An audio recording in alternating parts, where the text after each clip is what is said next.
This week on the BackTable podcast. My grand scheme in life that I came up with really is to make musculoskeletal ultrasound as ubiquitous as MRI and as available and as quality. You know, for radiologists, the biggest challenge is going to be getting out of the reading room.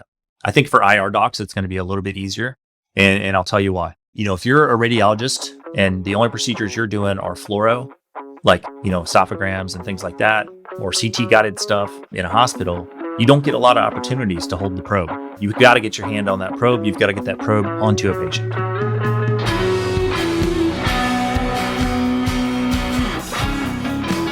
Hello, everyone, and welcome to the BackTable MSK podcast, your source for all things musculoskeletal. You can find all previous episodes of our show on Spotify, Apple Podcasts, and on backtable.com. This is your host, Jacob Fleming, and today I'm excited to welcome to the show Dr. Jason Cox, musculoskeletal radiologist and founder of the Ultrasound First Clinic in the greater St. Louis area. Dr. Cox, welcome to the show. Thank you. Thanks for having me. I'm really happy to be here today. Excited to do the show. Yeah, we're really excited to have you and talk about a little bit of a different topic. You know, most of our audience is in the more vascular and interventional area, but as radiologists, I think we all have an interest in using the technologies that we have to expand the capabilities of what we have to offer to patients. And really excited to hear about your experience with that today. But before we dive into that, I'd just like to hear a little bit about your background. You know, tell us a little bit about you, how you got into medicine, radiology, and then ultimately your developing niche in this area. So I grew up in St. Louis, come from a working class family. I was actually the first person to even graduate high school from my family, and then first person to go to college and that kind of stuff. So, you know, growing up, I had no idea what I wanted to do. I thought I was going to be like a auto mechanic or work in a factory like my dad did. And then I got into sports and really got into, you know, orthopedic type stuff and, you know, working out, and then had planned on going to college to play football. But then I also kind of wanted to go to the Army. So my master plan was to go into the Army and do something that was incredibly physically challenging and then get out and go play football in college. So I went to the recruiter and told him this plan, and he said, "Oh, the infantry is what you want to do. That's the most physically challenging thing that you can do there." So that's how I ended up in the infantry. And that was back in, you know, 96 to 2002. So I absolutely loved it. You know, I went straight out of high school. I loved every second of it. And then at that point, I thought maybe I'd get out and, you know, go play football and be an engineer or something technical like that. But then while I was in, I got injured on a training mission. You know, nothing scary or anything. I just dislocated my shoulder. And, you know, I ended up getting a bank heart repair, which, you know, everybody here knows what that is. And, you know, my orthopedic surgeon that I had that was in the Army, he was like, "Hey, you're kind of a smart guy. Why don't you look into medicine and think about that?" And so he kind of became my mentor. His name was Doug Vermillion. I believe he's retired now, but he actually got out and moved up to Alaska. But he really encouraged me, and, you know, I got a lot of advice from him along the way.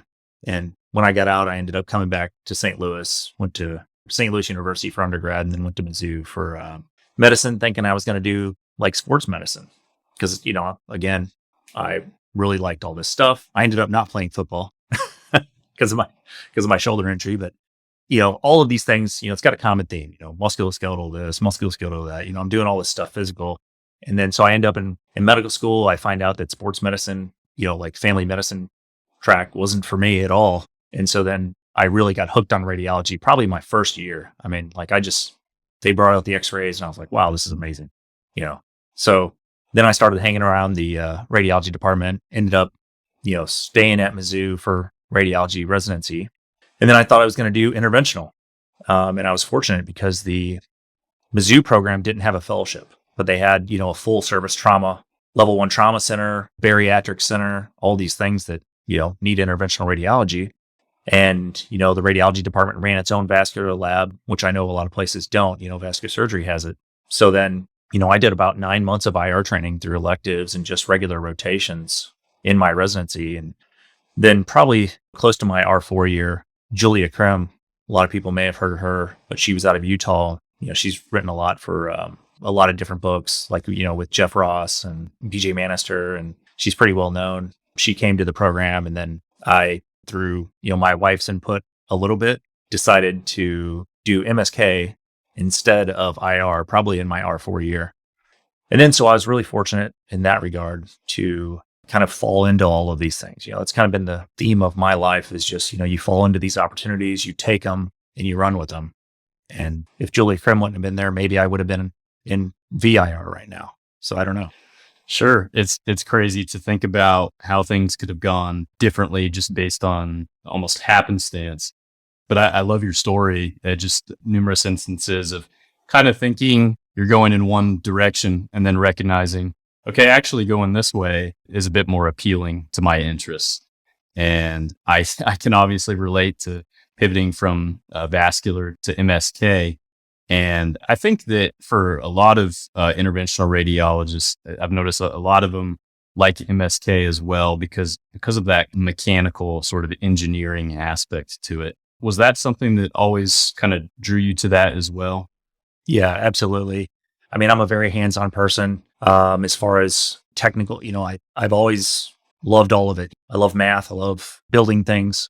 I love, anything that I can do with my hands. And I see that, in all of my colleagues, they all have that ability and that kind of spatial awareness that draws them into doing procedures. And so, yeah, I think that's going to be a common theme amongst everyone. Absolutely. And that sense of integration of visual spatial and hand-eye coordination that is obviously germane to vascular and interventional radiology. It's not lost with the musculoskeletal interventions, obviously, but also the ultrasound evaluation, which is what we really want to hammer into today. Musculoskeletal ultrasound is a really interesting area because there are a lot of different specialties getting involved with it. And it's also an area where it seems to me that diagnostic radiology as a specialty as a whole, exactly where it's going with regards to musculoskeletal ultrasound is right now a little bit unclear. And so I'd really like to hear about what experiences you had that attracted you to it, and how did you go about getting that training? Was it during your fellowship or residency, or did you have to pursue some different opportunities to start building that expertise? Yeah. So again, just an opportunity. Julia Krem came, kind of rebuilt the MSK program there at University of Missouri. At the same time, they were building this massive orthopedic center, the Missouri Orthopedic Institute. And during this process, we ended up with a new MSK intervention room with new ultrasound, with, C-arm and fluoro and all this other stuff. And, up until that point, maybe I had done a couple ultrasounds in my entire residency, for MSK. We had a full vascular service. We'd do 70 to 100 ultrasounds a day there for just that. So we had really good training there for vascular, which also lends to MSK, like you were saying. And so then during fellowship, that's really when, it came in. So our rotation was basically, you'd have diagnostic MRI, and then you also covered ultrasound on the MRI day. And then that alternated with CT plain film and then procedures. So it depended on which procedure it was. It would either go to the ultrasound person for the ultrasound guided procedure, or it would go to the CT person for if it was a spine or, some other MSK interventions. So obviously there's a Division I football team, a bunch of Division I sports there. So, we got to see all the athletes. And then on top of that, run of the mill, everyday normal people would come in and, we'd do rotator cuffs, ultrasound guided steroid injections, 10X type tenotomies. That was kind of the mainstay of things. And I went through back in 2000, I think 14 to 15. Yeah. And just the whole program, it was just in a huge building phase. And so we really built up from doing no kind of MSK ultrasound to, maybe 20 a day. And that's including interventions. Whereas most people, when they get their experience with MSK ultrasound, it's from the intervention side. They're doing, injections either as an order service, or maybe they're running a pain clinic or something like that. And so that's really where it started. So I did have formal training in an MSK program. On top of that, we didn't have an IR fellowship. So if anytime there was like a, MSK vascular malformation or, something like that, I would just walk over to the hospital and do the case with my IR attending over there. So for like a direct puncture or, a sclerosis or something like that. So that was really the spear of it. Then when I got out and went into practice, I went straight to private practice. I went into a big group that had about 80 radiologists. We covered about 40 hospitals and clinics. And, I had a full IR set of skills from, residency plus my pain and intervention, spine interventions skill set. And so I went straight into that and was kind of the group's interventional guy. I ran a pain clinic there at my main hospital and then did about 50% pain and intervention, with biopsies, neph tubes, IBC filters, PICC lines, that kind of stuff. Nothing arterial, but then also had to travel around the whole, 40 places and do all these special cases. And then a lot of times, I'd have to drive like 3 hours to go do an MSK ultrasound. Wow. Just a diagnostic. And so then I was like, you know what? Maybe there's a better way to do this. Yeah. And so then I started kind of getting this idea in my head about diagnostics and how you would put them into practice in a radiology system that's more efficient. It would cost a radiology group money, really, if you pulled an MSK radiologist off of reading MRI to have them do a diagnostic ultrasound, because there are no trained sonographers around here. There are none. I'll get to that later. So then I actually left that group and went to another employed position where I was supposed to build up kind of a ultrasound and intervention practice there. And, it was at an outpatient imaging center system. And so I thought that was going to be the way to do it. And they were so busy with everything that, we could do the ultrasounds, but, my schedule was, maybe I could do 2 to 4 a day. And then, I would have to travel between 5 different imaging centers and have patients scheduled. And so my schedule was getting out like 2 to 4 weeks before they could get these. And then that kind of defeats the purpose. So then, I started getting patients that would like drive 2, 3, 4 hours to come to my clinic to get an ultrasound for like a rotator cuff or a median nerve or, a vascular malformation, that kind of stuff. And then one day I got some guy flew in from California to get this rotator cuff ultrasound. Wow. And I was like, why are you here? There's got to be a better way. The guy said the insurance company, the MRI was going to be $2,000 out in California. You know how their healthcare system is out there. And they said, you have to get this ultrasound first before we pay for the MRI. And that's where Ultrasound First was born. That's really interesting. The arc of how you had really excellent experience in fellowship, getting so much experience with musculoskeletal ultrasound. And you came out into practice with these skill sets ready to go.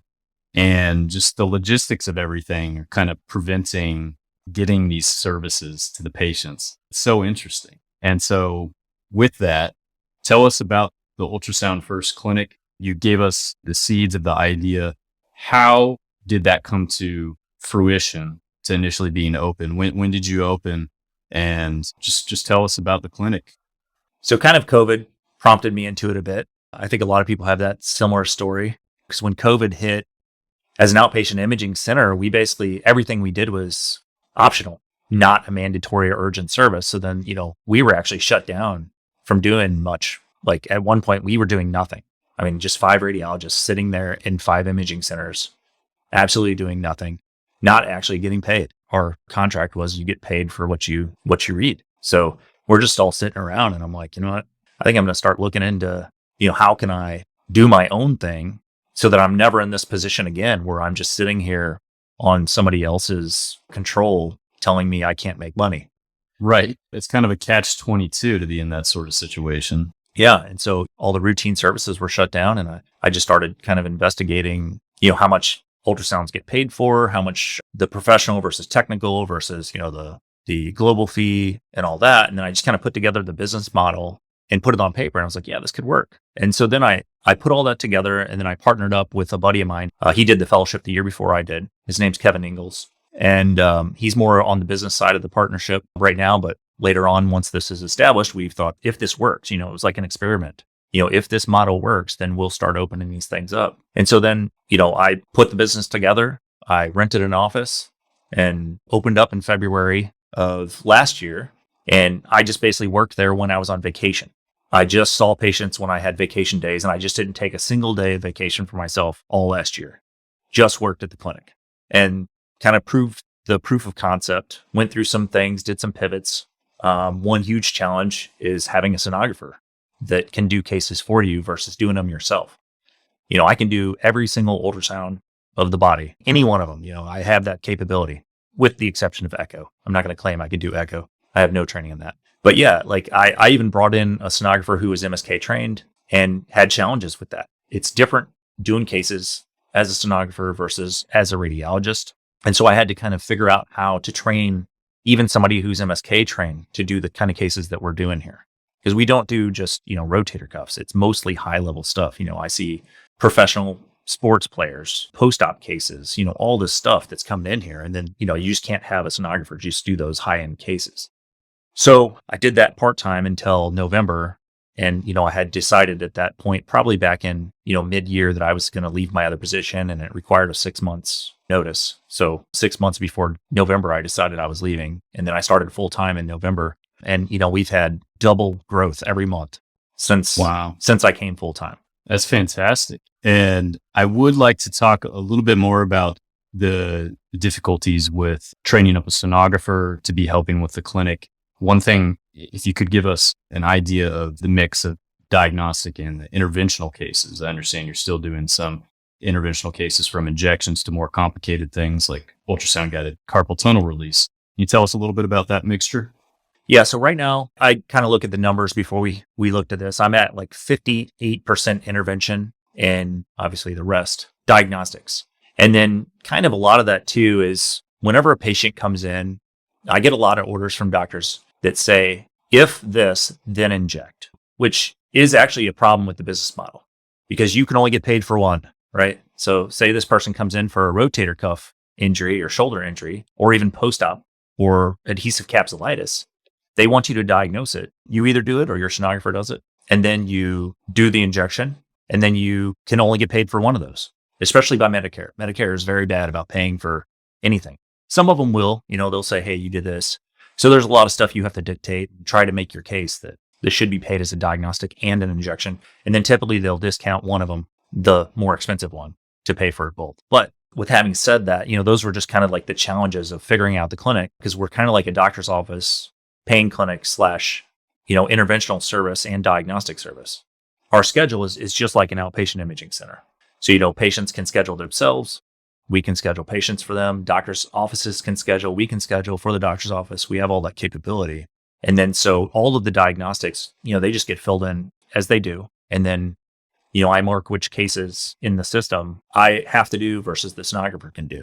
So obviously all the procedures I'm going to do. And those, we're more hands-on with the procedures, like we want to vet these out a little bit more. And then a lot of times when people show up, they don't even know what procedure they're getting. And even the doctor, they just send them here for me to evaluate them directly. And then I decide what to do. So in my interventional practice, since we're just talking about this, we'll just talk about the interventions that I do first. The biggest thing I do here is ultrasound guided carpal tunnel release. There's a device that I use. There's a couple different devices. I don't even know the names of the other ones, but I use the Sonex UltraGlide CTR. And if you have ever done a breast biopsy, and if you have ever done an angioplasty, it's basically those two tools put together, right? So it's got balloons on the tip. I think it's a 10 gauge needle that has a knife, a micro knife that kind of recesses in there. Ultrasound guided, you make like usually a pretty small incision. It's probably maybe a 3 millimeters incision, maybe 4. Slide that into the carpal tunnel after you've done local anesthesia in your office, and then release the ligament with the knife, the UltraGlide, and it's done. It takes me about, it depends on what kind of variant anatomy is in there, but most of the time it can be done in 10 minutes. So I think it's an amazing first thing for any interventional radiologist to pick up if they want to integrate or if they want to start doing MSK in their practice. Because I know a lot of IR docs are, having their own clinics and seeing patients directly. And I think that's like really the first step to integrating that kind of MSK service into your practice, is to pick up a procedure like that, because it's in your wheelhouse for doing procedures. And you're forced to, become more aware of anatomy. You're used to looking at, the radial artery or the ulnar artery, or, to avoid certain things. But once you start looking deeper, you're going to find out all the anatomy of the smaller nerves, the recurrent motor branch, cutaneous branch, the different, digital branches. You all of a sudden, you've been looking at them all this entire time, and now all of a sudden they're there, and you know about them, and you get to use your skill set. And that procedure is pretty amazing because, the patients recover within like 3 to 6 days. They didn't have to have anesthesia. They don't have a big incision on their hand to recover from. I mean, it's the essence of what interventional radiology is about. A procedure that's not going to require them to have 6 weeks of healing. That's the biggest thing I do in here. I don't do any conscious sedation here. I don't do any of that stuff. So all under local anesthesia. Yeah, everything's under local, regional, block, or anesthesia. I would do bone biopsies in here, muscle biopsies. I do thyroid biopsies, any kind of masses, just nothing intraperitoneal, or, I won't go into the thorax, obviously, more superficial stuff. And then I have a big perineural injection clinic, Morton neuroma injections. I would say a lot of podiatry and post-op type injections where, say a patient has had a pulley repair or something and they've got denosing tenosynovitis. The hand surgeon will send them to me to do an ultrasound guided injection to help that. There's a lot of different injections, a lot of different tendon barbotage. Are you aware of those? Do you guys do a lot of those? I'd be curious. In my program, we do just a few, but it's a really cool procedure. Yeah. Would you mind telling the audience a bit about that? Yeah. So I'll have to send you this picture, but I just did the worst one I've ever seen in my life on Friday night. I was there doing it for an hour and a half. Wow. It was pretty egregious, but it was amazing result. But so anyway, what you do is most often it's going to be in the shoulder and the rotator cuff. Sometimes it'll be in the gluteal tendons and it's hydroxyapatite deposition disease most often. Sometimes it'll be CPPD or maybe even gout, but that's very rare. So most often it's going to be in the supraspinatus tendon, subscap, then infra, probably the least common in my experience. So, you've got these crystal deposition deposits with calcium in the rotator cuff tendon.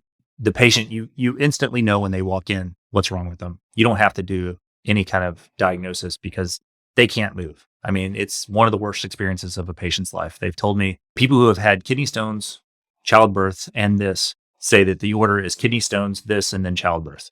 So it's extremely painful for the patient. And most of the time, doctors just want to treat them with like naproxen or something like that. Well, we as interventionalists can step in there and solve their problem immediately. So what I do is I just do a pre-procedure ultrasound, kind of map out where I'm going to go. These deposits are usually just a few centimeters deep to the skin surface in the tendon. I then use a 25 gauge hypodermic needle, get into the subacromial subdeltoid bursa, fill that up with about 3 to 5 mils of 1% lidocaine. Then I back that 25 gauge needle out and then go into the deposit and just kind of fenestrate it with multiple passes. And then I will attempt to do a lavage. So the lavage is you just kind of pulse, you have a syringe that's filled with 1% lidocaine and normal saline. I usually put about, 5 to 7 mils into a 10 mil syringe. And then you just kind of pulse and you watch on the ultrasound in real time.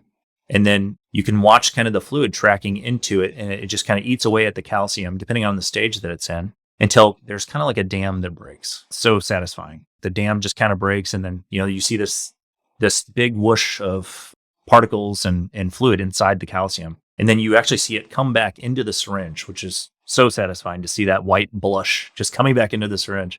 And then sometimes you depending how big it is, you can treat it with a 25 gauge needle, but most often those needles are in a clog and then you'll have to change out to an 18. And the 18 really gets the job done. The patients most of the time, they don't have a whole lot of pain. They have pressure and it kind of depends on in the stage of the bursitis that they're in, because usually they have a rip-roaring bursitis. But yeah, you will start getting back through the 18, like a mix of aqueous calcium and then actual visible chunks of calcium that are just falling out of the fluid into your syringe. And, you do that. So it's pretty variable, but, most of the time my cases will last about 10 minutes per calcification, just of needle time inside there. And then that one was the longest one I ever did. She had massive calcifications in her infra and in her supra and was just in excruciating pain. And then the calcifications were more all the way to the myotendinous junction. So anytime she internally rotated, it pulled those calcifications into the acromia. So it was just extremely bad for her. But for some reason, I probably do a couple of those a month, 3 to 4. I've kind of become the guy that does them. And it's not like a huge moneymaker or anything, but it does really get your name out there because a lot of orthopedic surgeons don't even know about it. Sure. Yeah. And like you said, there's a huge need for these patients.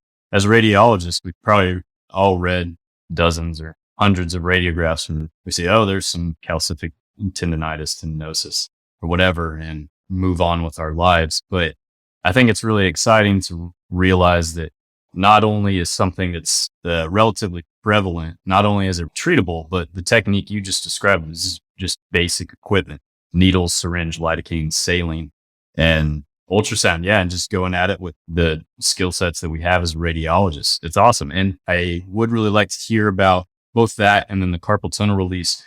How did you go about building up referrals, and what's kind of your current referral base like for both of those? Kind of when I first started the clinic, I had already built up a little bit of a reputation as the ultrasound guy over in Illinois, because in St. Louis, it's just right across the river.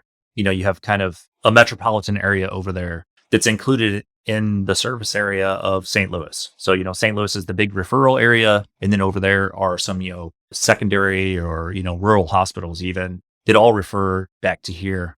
And so a lot of my patients that were coming over there for pain, I had a little bit of a referral basis interchange between, the major hospitals here and over there. So I had a little bit of that. And then I had built up a reputation for ultrasound on that side of the river, but nobody knew me over here.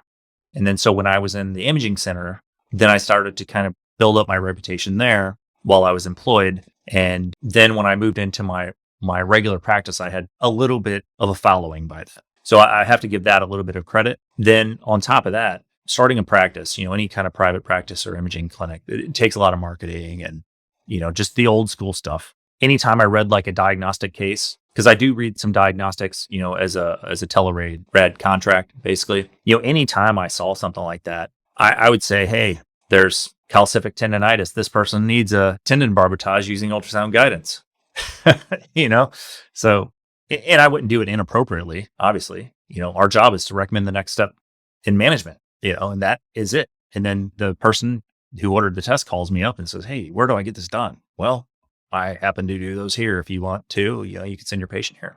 And so that was part of it. And then just going around and meeting doctors and going to different things. It helps to have kids that are in athletics because they have to go to the doctor when they're injured. And then, I show up in their office. I'm like, hey, yeah, here's my card. This is the kind of stuff I do. And then one thing just leads to another. I do a lot of stuff on LinkedIn too. LinkedIn actually helps. And I would encourage all radiologists to get on there. For some reason, there's not a lot of doctors on LinkedIn, and there really needs to be more. Yeah, I agree with that. Yeah, I really enjoy a lot of the stuff you share there. And I think one of the great things about it is there's just kind of naturally a lot of cross specialty and cross discipline stuff. And so I see a lot of interaction between not just physicians of different specialties, but physical therapists and all kinds of different healthcare disciplines. And then, of course, reps and things like that. It's a little bit more of an expansive network, I think, by its nature than Twitter, which I obviously love Twitter for different reasons. We have a great radiology IR kind of community on there where we share and nerd out about cases. But I agree, LinkedIn, it has a lot of potential for spreading awareness of these more kind of niche offerings. Right. And then, even doctors in the MSK space, number one, it does help that I'm kind of the guy in town that does these. Obviously, I'm here with Mallinckrodt, and Mallinckrodt's huge in it. It kind of grew up there. But even them, they have a busy schedule, and you just can't get in to go over there and get your stuff done. So I'm the only private doctor in town that does these mainly. And, a lot of the relationships are built with cases that can't get MRI.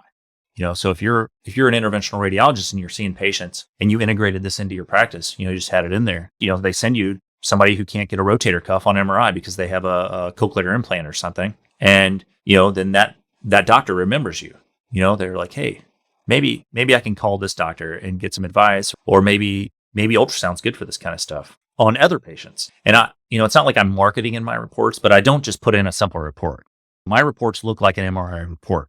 So that's one thing I would encourage everybody to do, is to really treat ultrasound as it deserves to be treated and say the stuff that you can say. Because, the reason people come to me is because you went to another hospital, and I'm not saying there's any offense to any radiologists here, because that's what their level of training is.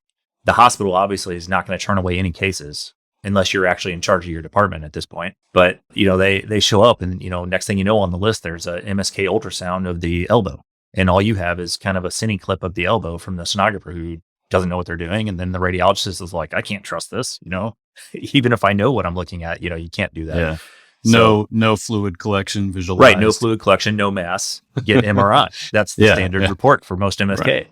Mhm. right? So mine don't do that. Mine read just like an MRI. I'm going to give a measurement of a tear, a thickness of a tear, how far it is from the, retraction. I will give differential diagnosis, and then, everything is in there. I mean, it's looks just like an MRI report, so far as it can go. And I don't hedge either. If it's a rotator cuff tear, I'm going to say this is what it is, and I'm not going to say you need to get an MRI. I probably recommend MRI for a couple things. If there's something that's bone that looks weird, I'll say get a plain film, and then maybe you need to get an MRI too, because I've definitely diagnosed several bone cancers, several, Wow. I see fractures all the time that weren't suspected on ultrasound, stuff that you wouldn't think shows up. Yeah, I think a lot of people would be surprised by how much you can see on the ultrasound. And if you think about it, it makes sense. I mean, even reading MRI, say, of the hand or something, we may see a tiny kind of couple millimeter lesion or something like that. And it's kind of like, well, I don't know. We sort of give the signal characteristics, what it is, not really sure. If you look at that same thing on ultrasound and specifically using the specific probes for MSK, which I'd like to hear you talk about as well, it's so much greater for looking at the superficial soft tissue. So in terms of modality, ultrasound, I imagine, is for a lot of things probably the best for the amount of detail you can get for superficial abnormalities.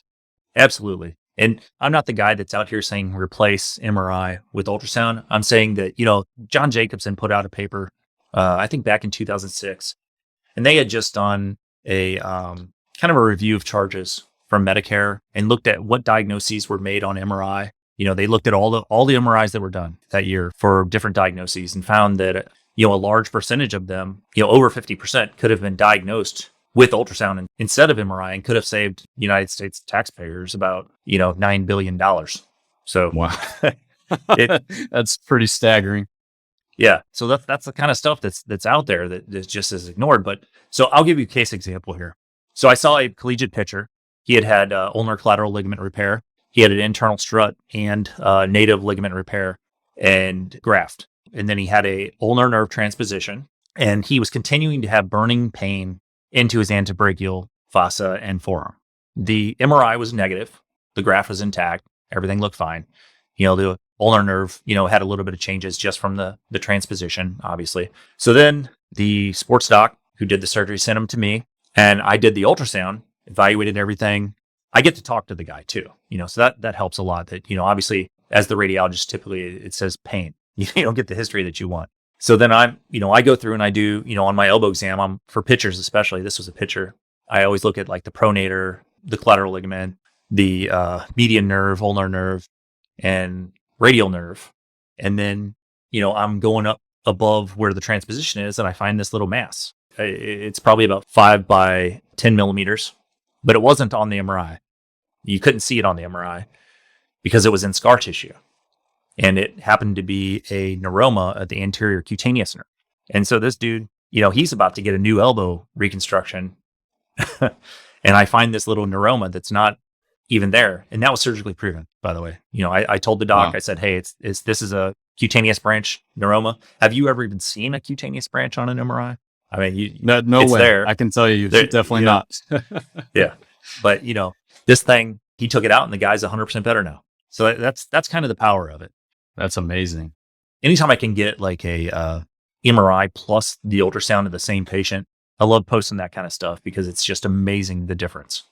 Yeah. And that cross modality kind of integration, it's just something we excel at as radiologists. From day one in our training, we have to know how to integrate the different modalities together. And it is, I think, really gratifying when you can basically prove something on one modality that maybe was sort of suggested on one or the other. But as you described, sometimes the sensitivity and specificity of the ultrasound is so much better than even the MRI. That's really impressive. And so if not for that athlete being able to get the ultrasound, like you said, it may have been much more major surgery because they couldn't identify exactly the pain generator. Pretty amazing. Yeah. And there's a lot of cases like that. And those are the kind of cases that the radiologist really has to kind of step in there. And so you were kind of talking about, just to kind of segue a little bit into training techs, and, because a lot of radiologists are pretty shy about doing the ultrasounds or, busy. It's a combination of shy or busy. I don't know. But you kind of have to get in a mindset that I need to go in that room if I need to. And what I'm doing on this diagnostic screen can wait if it can. So, I have a sonographer that I brought on. She was not MSK trained. Her name's Julie. Amazing, amazing employee, amazing person. She just does such a good job, and she's such a hard learner. And when I mean hard learner, like she goes home and reads stuff. Like she's hard on herself. And so over the course of 6 months, I trained her, and she got MSK certified this past month. And if you guys look at the stats and you're thinking about, oh, maybe I can integrate this in without doing it myself, it's going to be tough because you need to find sonographers that are hard workers. I would say the best kind of sonographer to get would be a vascular certified sonographer already, which you guys are working with, and find that person that's got that motivation to just pick up that extra skill set and then make them get the certification. I don't think that the certification guarantees that you're good enough to do it, but it definitely makes you do the work. And then as far as that certification goes, I wouldn't recommend any radiologist get it. Okay. And is this the RMSK RMSK. certification? Yeah. Mhm. I'm not against it. Go ahead and get it. But until only, 60% of people are passing that, I'm not going to take it because it's just too easy and it's not proving anything. And to me, and maybe you have an opinion on this too, because, a lot of people might ask you, should I get RVT? Or because a lot of hospitals will even require it for IR docs. Or, if you're going to be reading stuff. Well, I don't encourage it because what I don't want to happen is for hospitals to see that designation and then think that that means that people can do it and then require radiologists to get it. Sure. Yeah, as a requirement rather than sort of a proof of specific just expertise that you've acquired. And the way I see it, my opinion based on my limited knowledge of this is it seems fairly similar to the RPVI, Registered Physician in Vascular Interpretation, which is obviously something that is pursued by other specialties similar to this.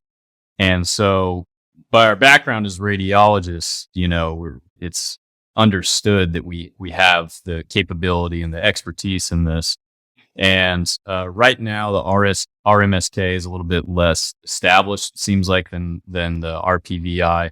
It's to the point now where with the RPVI, a lot of IR residents are graduated. And just because we've done the cases and capable of taking the test, it makes sense. Go ahead and do it because there are, so many cardiologists and vascular surgeons out there who are doing it. Right now, it seems to be a little bit in flux. I see a lot of people with the RMSK, physiatrists, family medicine, even physical therapists. So it's kind of interesting.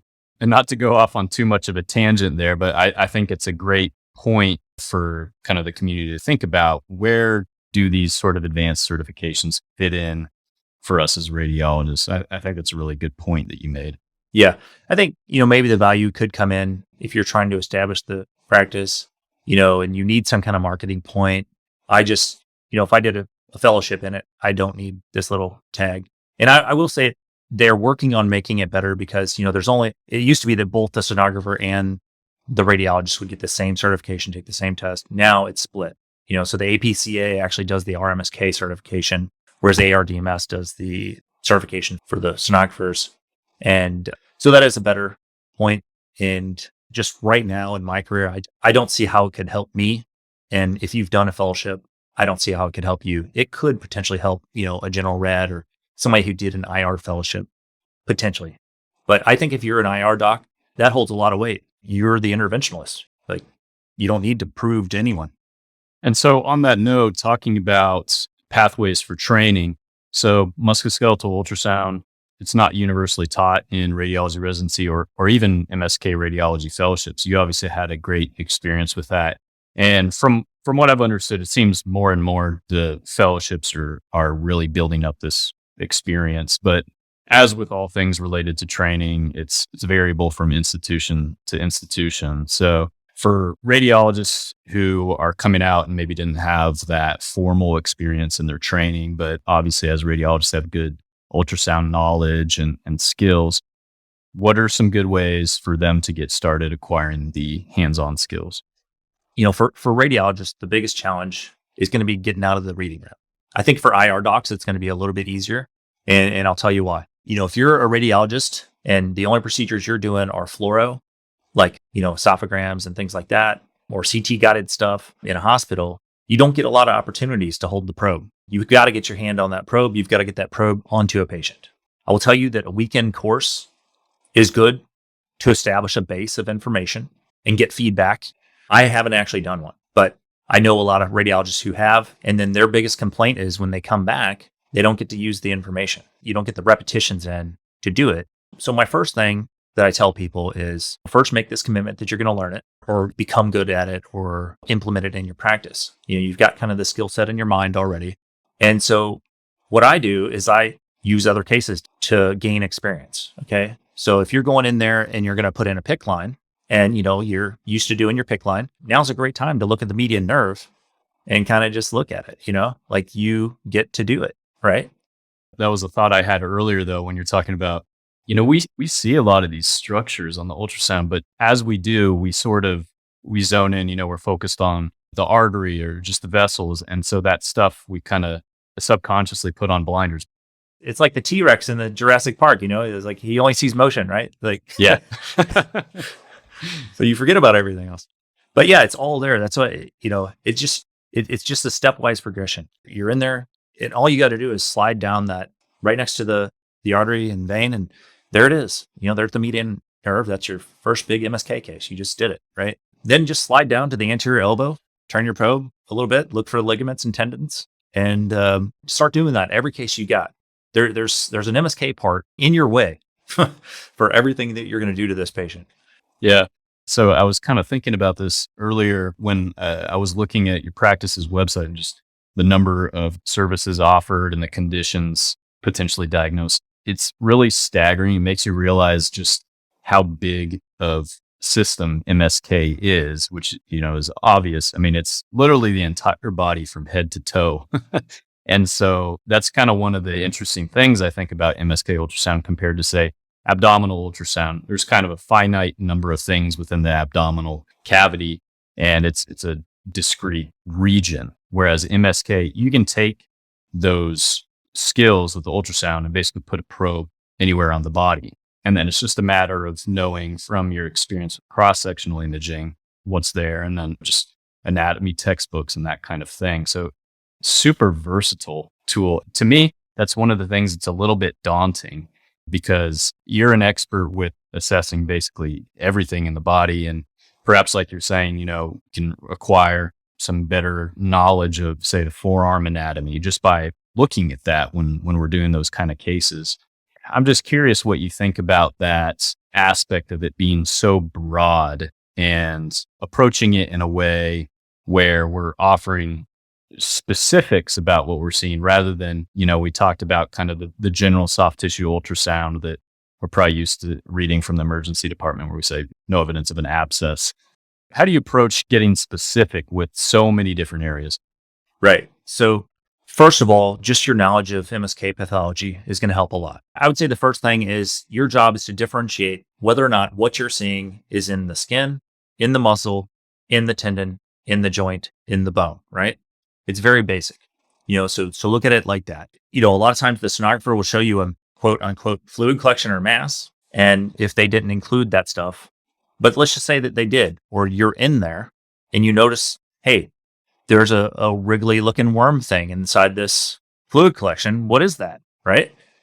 So your knowledge of what a tendon looks like on ultrasound is going to kind of prompt you to think, okay, if this wriggly worm thing inside of a fluid collection in the forearm came from somewhere, where did it come from? Right. So then you just follow that down, follow the fluid collection down to the extensor compartments on the wrist. And you know that if there's a missing tendon in one of those extensor compartments, that's the tendon of choice. And so then you can get specific. You can say, hey, this is the extensor carpi radialis tendon.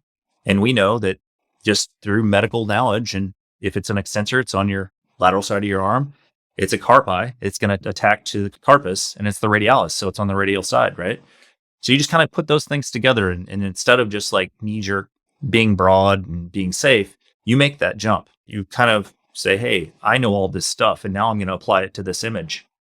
And yes, that's a torn extensor carpi radialis tendon. It's retracted this many centimeters from just choose something, like the wrist joint or radius or whatever.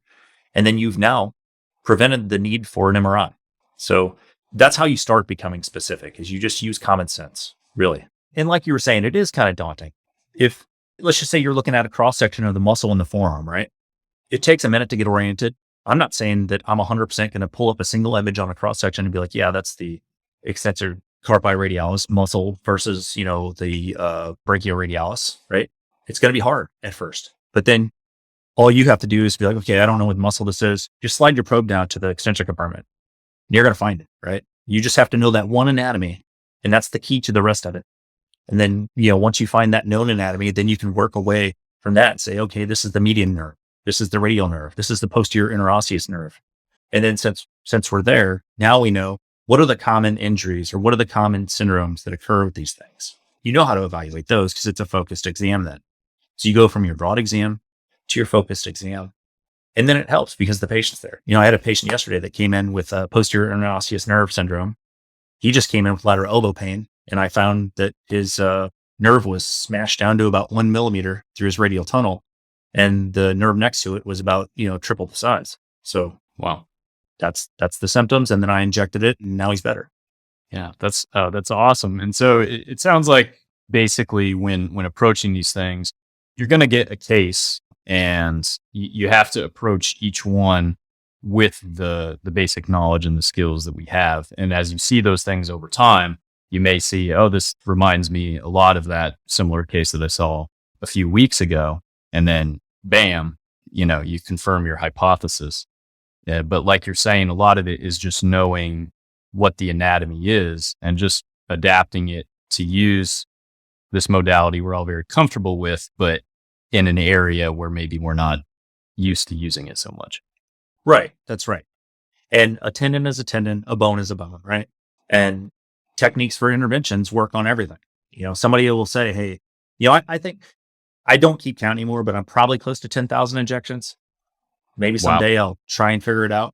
But it's like, if somebody comes to me and they're like, hey, can you inject the tendon of the abductor digiti minimi or, at the master knot of Henry, can you inject that? Yeah, I can inject that. I can inject anything. It's like if it's a tendon, I can inject it. Right. I've done a couple master knot of Henry injections, but when patients or doctors are like, I want to find somebody who's an expert in this. Well, you are the expert. You inject tendons, you do tendon procedures, you do tenotomies, you do all this stuff. And if it can be reached, it can be done. Absolutely. And then just using those, the general coordination skills, doing, for example, vascular procedures with the ultrasound for radiologists and specifically interventional radiologists, that's probably the easiest part of it, I imagine. Absolutely. Yeah.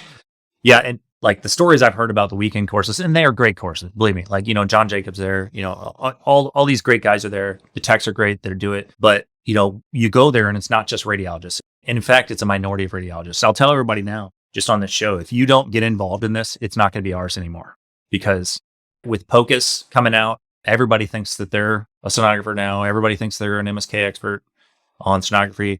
And I'm not saying it's a bad thing, but there needs to be an established order of things where, hey, if somebody does a POCUS exam, that doesn't replace an actual MSK ultrasound. That's not the code for that. They need to come up with new codes for it, but they are using the regular codes. But, what's going to happen is they're going to see that the nurse practitioner is going to be like, oh, I put a probe on there. There's nothing wrong with this arm. Let's get an MRI for that. And now we've just lost the whole utility of that ultrasound and they billed for it. And then because that was already billed for it, insurance isn't going to pay for it again. And so that's going to be kind of a disruption there. So if you're interested in MSK, now's the time to start. I'm glad you brought that up because the unique position of radiology, it's a tremendous opportunity for us. But as you described, there are definitely some potential difficulties with it. You kind of described the ones you had in a private practice group setup. And of course, in academic medical centers, like you said, busy as well. So the challenges certainly exist, but I agree with you. I think it's imperative for radiologists to formalize this in their practices. And because it's a matter, I think, of the quality of what's being offered, the chasm of quality is quite significant between a, very sophisticated and protocoled exam that's very thorough of the rotator cuff versus, sort of a POCUS that there's not really any quality guidance to that. And they may not even have a written protocol for what's being assessed. And it's really not even necessarily a written report. They just integrate that into their objective section of their report and they say, hey, I looked at it with the ultrasound. There's nothing wrong. We'll do something different. So I'll just give you an example that a patient that I had fell through a floor, like through the metal grate, lacerated their anterior ankle. The POCUS exam was negative. It had a fluid collection. I'll say that. And they were sent for MRI. It was a workplace injury. They were sent for MRI, which was negative, completely normal. Nothing wrong with this person's ankle. They can't walk. The dude is in tears. He can't go to work. So then I'm in there. I'm doing the ankle exam. The only thing that was abnormal was the anterior tibialis tendon was wavy. It was completely intact, but it was kind of wavy, right? And so I go up to the level in this laceration, the way it happened, he fell down. So the laceration came up at an angle. And so I found that it was completely severed above the level of the ankle, right near the myotendinous junction. But because, number one, the MRI didn't cover up that high. And number two, the laceration kind of cut the tendon in a lengthwise way, almost full thickness. I mean, it was basically a full thickness, but kind of flayed it in two at an oblique angle. So nobody could find where this thing was because the injury was actually way above where the laceration was because it just went underneath the skin and then up and then cut it higher. So then, the doctor's like, he's like, I know there's got to be something wrong with this tendon. He's an orthopedic surgeon. He's like, there's got to be something wrong with it, but he's got an ultrasound and an MRI saying that they're normal, right? That's the level of care that you need to provide is, you got to look for that stuff. And the only reason I went up higher than the laceration was because the tendon was wavy. And that required you knowing that you're going a little bit outside of what you typically look at on the ankle or whatever and following the abnormality. Yeah. And a lot of people will put, a foot in plantar flexion. Techs do it. They'll put them in the MRI with their foot in plantar flexion, which we don't like, but they do it. And, that keeps that tendon tight. So the tendon looked completely normal on the MRI. Like I said, it's a bit daunting to think about how many of these things, that we can potentially diagnose that by our other modalities are practically completely invisible. But I think it actually speaks to the potential of the modality, which is really exciting, and really enjoyed talking about all this today. And one last thing I'd like to ask you about is your company, Institute for Advanced Medical Education. I think this is really interesting, and I'd like to know how you got interested in CME. And obviously with the topic we're talking about today, how does this all fit in with musculoskeletal ultrasound? My grand scheme in life that I came up with really is to make musculoskeletal ultrasound as ubiquitous as MRI and as available and as quality, right? And so, there's all this talk about it's operator dependent and you can't trust anybody. The way to fix that is through education. So when I started the ultrasound first, I started just giving educational conferences. I was just giving lectures to doctors and anybody who would listen, really. I just put on a little lecture at a restaurant and invite people out. And then so I started to look for CME for that, to provide that for people when they came. Originally, I was doing it as an invited speaker to, societies and things like that. And then, I called Institute for Advanced Medical Education, which I had been using since like 2014 for vascular and breast and body CMEs for ultrasound. And I talked to the guy and he was like, yeah, you know what? I would really like to retire at some point. and he was like, would you have any interest in, buying the company from me? And I was like, you know what? I really would have that interest. And so we just started to talk and built a relationship. And I came on as co-director of the program. And then over probably a 6 month period of time, we just transitioned over to ownership to me. So that's how that happened. I mean, it really did. It was very serendipitous. And that's pretty much my entire life. I was going to say it's a common thing, but as they say, fortune prepares the prepared mind. So that's right. And there's really something about putting it out there. Is I know that book's kind of quacky with Dale Carnegie at one point, but it's it really is. You put it out there to the world, and you talk about what you're passionate about all the time, and next thing you know, opportunities are going to come your way like that. I had no intention of buying a CME company. This was in November of last year, by the way. And right when I started full-time practice in this, now basically, I'm using that as it was kind of a 3-tiered thing, in my grand scheme of things to get MSK ultrasound out there. And this was one of them that was supposed to happen, 5 years from now. And that just came onto my lap. And now I'm going to start releasing, a full MSK course, intro to advanced. I'll probably do maybe 1 to 2 courses a month right now. And, these courses would be appropriate for sonographers and radiologists or any other doctor that would want to learn about it. And that's just where it's going right now. Well, that's really exciting. And the website is iame.com. Yeah. Institute for Advanced Medical Education, IAME.com. The company itself's been around since like 1992. So it's not just some fly on the wall, drive-in CME company. They've been there a long time. And then I also do third-party providerships through that, which what that is say you wanted your practice to give a course. You'd call me and say, hey, I want to give this course CME. We would set it up. We'd make sure that there was no commercial biases, make sure that you're following the regulations for the ACCME. Right now, we do that for a major medical journal. We do it for the American Academy of Aesthetic Medicine, several other websites, and several other doctors and groups. Or say your group wanted to set up a CME program, we could do that too, just for in-house. Fantastic. And it sounds like should be pretty soon to have musculoskeletal ultrasound offerings for some of our audience who are tuning in. Absolutely. Yeah, there's a couple things on there that were already there from Tiffy, who's, a big name in MSK. And then Marnix van Holsbeek has 2 books on there, Tendons and Muscles, I believe. But those are more of like, that was a partnership with him to provide the book and then give CME for you doing the books. But we're going to be working on those. We should be releasing introductory courses starting on September 8th. And then, I'm still kind of experimenting with it. But, anybody that buys a course, I'll probably do like a 1 Saturday a month or something like that, where we just get on a webinar call and we go over questions and, cases that you have had for about, 30 minutes or an hour. And just, we just have a community talk about it. Excellent. Yeah, this sounds like a really great utility we were talking earlier about for ways of radiologists and interventional radiologists get more involved in musculoskeletal ultrasound. It sounds like it's going to be a great way to help some people dip their toe into the waters. Yeah. And again, if anybody had some specific questions or about the business model or anything like that, I'm on LinkedIn. It's easy to find me. So I would encourage anybody to contact me through there, or, if they want to reach out to you, I'm happy to give them my information. Fantastic. Well, Dr. Cox, I've really enjoyed talking today about this whole topic of musculoskeletal ultrasound. Learned a whole lot. I think our listeners will as well. Any final closing thoughts or additional topics you'd like to discuss before we end? I would just, encourage everybody to make that jump and, don't be too quick to recommend that MRI. Just think about ultrasound because it can do a lot of things. And I just throw out a couple resources for everybody. So the ESSR, the European Society of Skeletal Radiology, ultrasound in Europe is far superior infrastructure than it is here. And so the ESSR is kind of a big authority on it. And they put out the protocols for all the joints. So I would encourage everyone to use those protocols if they're going to set up a protocol for their program.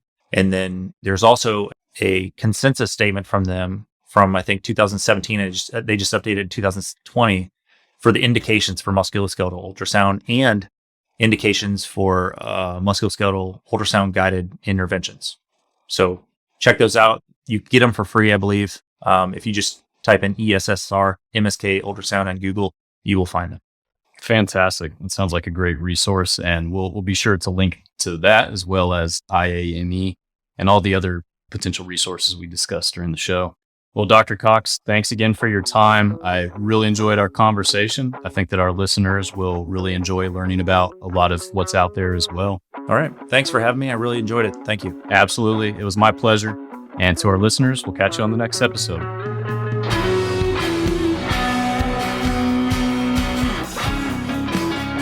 Thank you so much for listening. If you haven't already, make sure to subscribe, rate the podcast 5 stars, and share with a friend. If you have any questions or comments, direct message us at _BackTable MSK on Instagram, Twitter, or LinkedIn. BackTable is produced and hosted by myself, Jacob Fleming, and co-hosts Michael Barraza and Chris Beck. Our audio team is led by Kieran Gannon, with support from Josh McWhirter, Aaron Bowles, Nick Shellcross, and Ness Smith-Savadoff. Design and digital marketing led by Brian Schmitz. Social media and show notes written by Marvi Espiritu and Ann Dang. Administrative support provided by Jimmy Kennebrew. Thanks again, and see you next time.